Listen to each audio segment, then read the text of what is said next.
போகுது, அதோட ஏரியாவுக்கு தான் இங்க இருக்கு சிம்பிள். இது பௌரமுதர் டெம்பிள் இந்த இடத்துல இருக்கு. எங்க ஜோத் ஜக்காத்பூர், இந்தோனேஷியாவில் ஜோத் ஜக்காத் போன்ற இடத்துல. அங்கேருந்து இது என்ன சார்? இது மலேசியா தான் கட்டடம். அது சார் இருக்கிற இடம் அங்க. அங்கேருந்து இங்க கோயிலுக்கு வருவார். 69 நேரம் இருக்கு. இங்க வந்து சார் வந்து இந்த பௌரமுதர் இடத்துக்கு கிட்டத்தட்ட ஒரு 69 பௌர்ணமிக்கு போனாரு.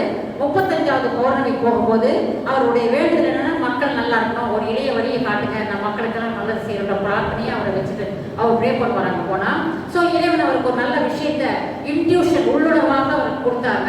எப்போ கொடுத்தாங்கன்னு பார்த்தீங்கன்னா 35வது பௌர்ணமி போகும்போது அவருக்கு இன்ட்யூஷனாக அந்த விஷயம் வந்தது. இறைவன் இன்ட்யூஷனாக கொடுத்த அந்த விஷயத்தை தான் மக்களுக்கு இப்போ எல்லாருக்கும் நமக்கு சொல்லி கொடுத்துருக்குறாங்க. எல்லாமே அவர் இறைவன் அவருக்கு கொடுத்த விஷயத்த நம்ம கிட்ட சொல்லி கொடுத்துருக்குறாங்க.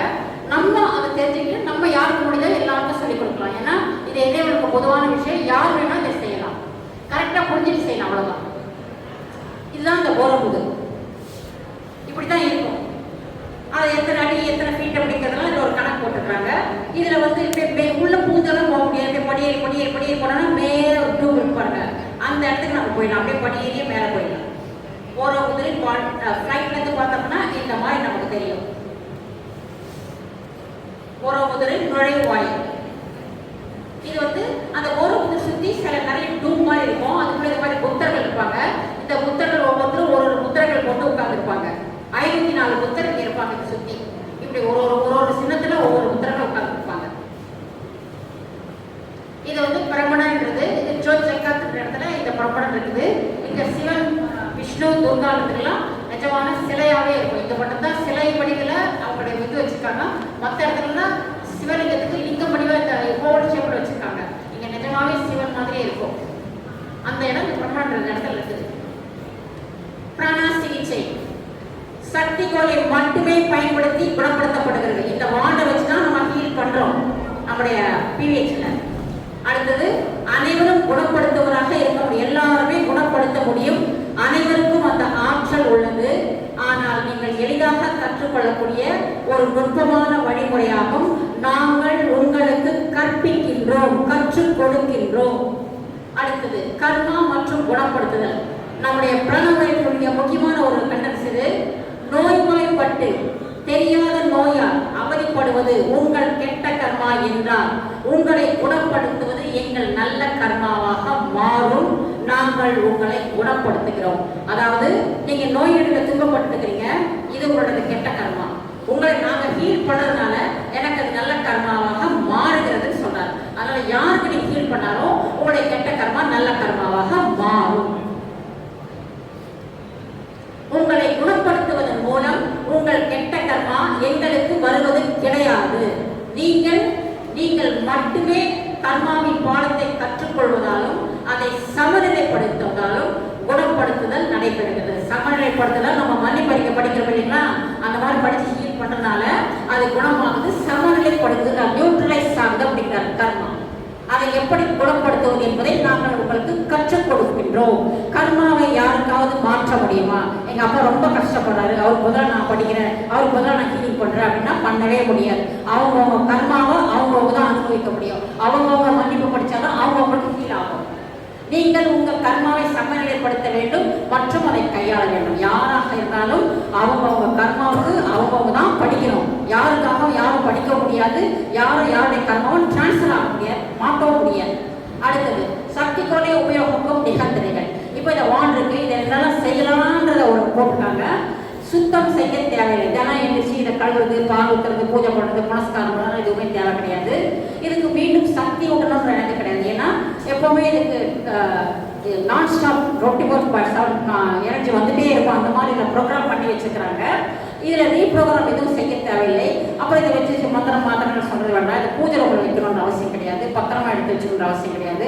நீங்கள் இதை எடுத்து உடையாமல் பத்திரமா உங்கள் பேக்கில் வச்சுட்டிங்கன்னா போதும். எப்போ வேணுமோ அதை நீங்கள் யூஸ் பண்ணலாம். அதுக்கப்புறம் பார்த்தீங்கன்னா இதை வச்சுட்டு போது எந்த வகையான தியானமும் மந்திரமும் எதுவுமே செய்யணுன்ற அவசியம் கிடையாது. பிரபஞ்ச சக்தியோட அப்படியே கண்ணை முடிக்க அப்படியே பிரபஞ்ச சக்தியோட இணையிறது, அந்த கனெக்ஷன் வச்சுக்கிறது, இது மாதிரி நிறைய முறைகள் நம்ம செய்யணும். எதுவுமே உனக்கு தேவையில்லை. இந்த சக்தியோட யூஸ் பண்ணுறதுக்கு நமக்கு 3 வயசு பையன் போதும். சுற்றுறான்னா சுற்றுவோம். அது பாட்டுக்கு அதுலேருந்து வரக்கூடிய சக்தி வந்து அவங்களை குணப்படுத்தும். அவ்வளோதான். இதுக்கு எந்த நாலேஜும் நமக்கு தேவையில்லை. ஏன்னா நம்ம ஹீல் பண்றது கிடையாது. இந்த வான்லேருந்து வரக்கூடிய சக்தி தான் அவங்களை குணப்படுத்துது. சுத்தனா மட்டும் போதும் இந்த எனர்ஜி அவங்களை ஹீல் பண்ணும். யார் வேணாலும் இதை செய்யலாம்.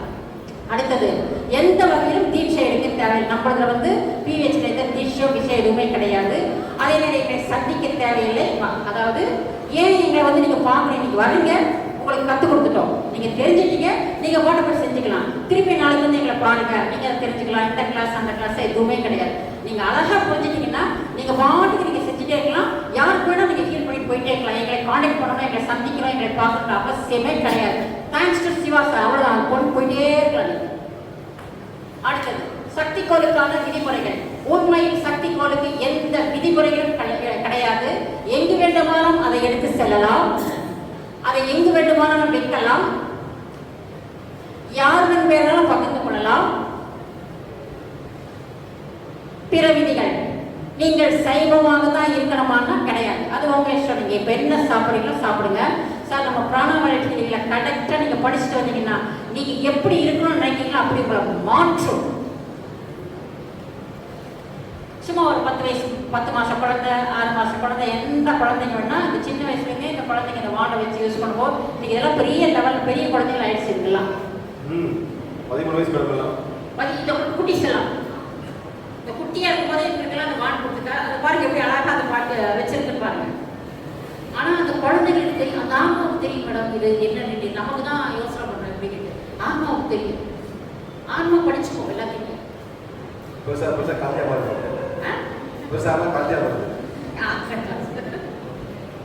அடுத்தது, நம்மளுக்கு முக்கியமான ஒரு விஷயம் என்ன பாத்தீங்கன்னா, சக்தி கோள்ல 2 முனைகள் இருக்குது. இந்த ஒரு பக்கம் ஆறாவை கிளீன் பண்றது, இப்படி நம்ம கிளீன் பண்ற ஆறாவை, இந்த ஒரு பக்கம் நம்ம உடம்புல என்ன சக்திகள் இருக்குது சென்ஸ் பண்ணது உணர்வதற்காக இந்த குமிழ் போன்ற பகுதி. சதுரமாக பகுதியிலிருந்து எப்பவுமே சக்தி வந்துட்டே இருக்கும். இந்த குமிழ் போன்ற பகுதி எதுக்குன்னா, நம்ம யார்கிட்ட என்ன எனர்ஜி வருது கரெக்டா தப்பான்னு சென்ஸ் பண்றதுக்காக இந்த குமிழ் போன்ற பகுதி நம்ம வச்சிருக்கோம். சக்தி கோள் எப்படி முறைகள் பாத்தீங்கன்னா பாருங்க, எப்படி பிடிக்கிறோம். இந்த வெள்ள நடுவில் இதான் சும்மா ஒரு லேசா ஒரு பஞ்சு மாதிரி பிடிக்கிறோம். அழுத்தமா அழுத்தி பிடிக்கக்கூடாது. அப்படி லேசா ஒரு பஞ்சு போல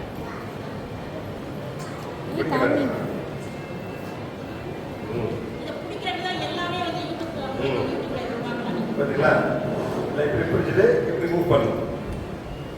இப்படி சென்ஸ் பண்ணது நடக்கும். உள்ள போக கூடாது, வெளியே போகணும்.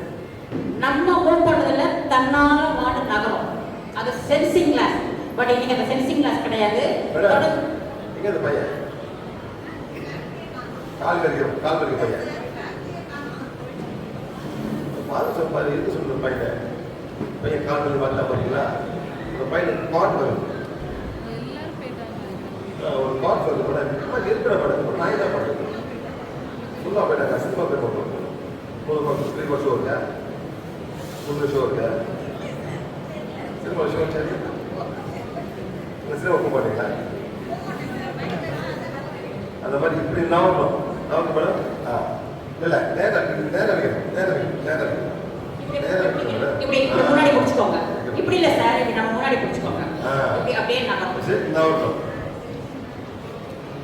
இப்படி நவரும். சரியா? இப்படி நவரக்கூடாது. ஒன்று பின்னி போகணும், அந்த கையை மாற்றிட்டு இப்படி போகணும். இங்க பாருங்க சார், இங்க பாருங்க. Always left right. இங்கே இப்படி நகர்த்தணுமா? இந்த பக்கத்துக்கு என்ன பண்ணணும்? இப்படி நகர்த்தலாம். முன்னுக்குன்னா இப்படி நிற்கணும். முன்னுக்கு புரிஞ்ச வரைக்கும் நேருக்கு நிற்காது. புரிஞ்ச வரைக்கும் நேருக்கு நிற்காது. சைடுல வச்சு பண்ணலாம். எப்படி கம்ஃபர்டபிள் அப்போ போல இப்படி பண்ணுவாங்க. ரொம்ப பார்த்தேன் அப்போதான் பிரச்சனை பண்ணுவாங்க. ரொம்ப கட்டங்க பார்க்குறேன். அது இயற்கையாக வர எழுத்துக்குவாங்க. இதெல்லாம் கட்டுறது இப்படி ஃபுல்லாக எப்படியா இருக்குது, அது கொஞ்சம் எழுதிக்குவாங்க. என்ன புரியுது உங்களுக்கு? புரியுது மேடம். வரைக்கும் அந்த மாதிரி பண்ணுவாங்க, நேரம் போட்டு வந்துருங்க. அந்த மாதிரி ஸோ இந்த மாதிரி இருக்கும்போது சைடு சரியாக இப்படி போகணும். ரைட்டா? இப்படி அந்த பக்கம்னா இப்படி பண்ணிடுங்க. சரியா? முன்னுக்குன்னா இப்படி, முன்னுக்கு வந்து இப்படி இப்படி பண்ணணும். படித்த பிறகு ஒரு மாதம்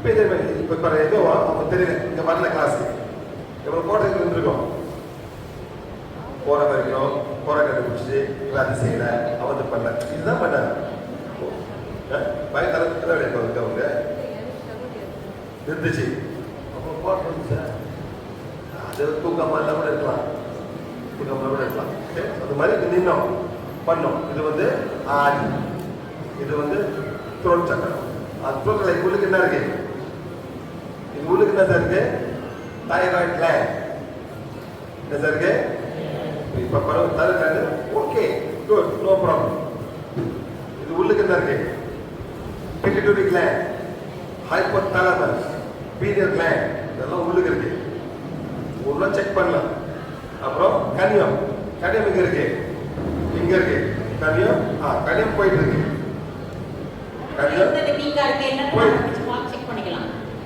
ஏன் மேடம் கனியம் போயிட்டு இருக்கு ஏன் கனியம் போயிட்டு இருக்கு இந்தியன் கனியம் நம்ம சாப்பிடுற உணவுகள் மூலமாக பாதிக்கும் சோத்திரப்ப கனியம் என்ன வேணா பண்ணுவோம் நான் சோறு சாப்பிடுறேன் take right today do it right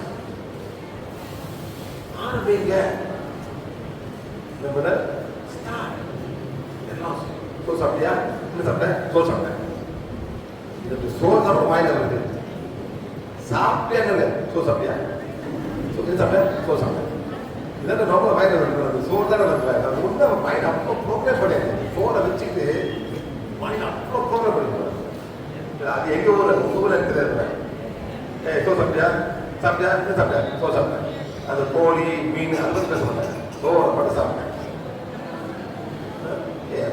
இப்போ வந்து பேங்க்ரேஸ் பார்த்தீங்களா போது எல்லாரும் சக்தி கோலை கையில் எடுங்க இப்போ ஹீலிங் பண்ண போறோம்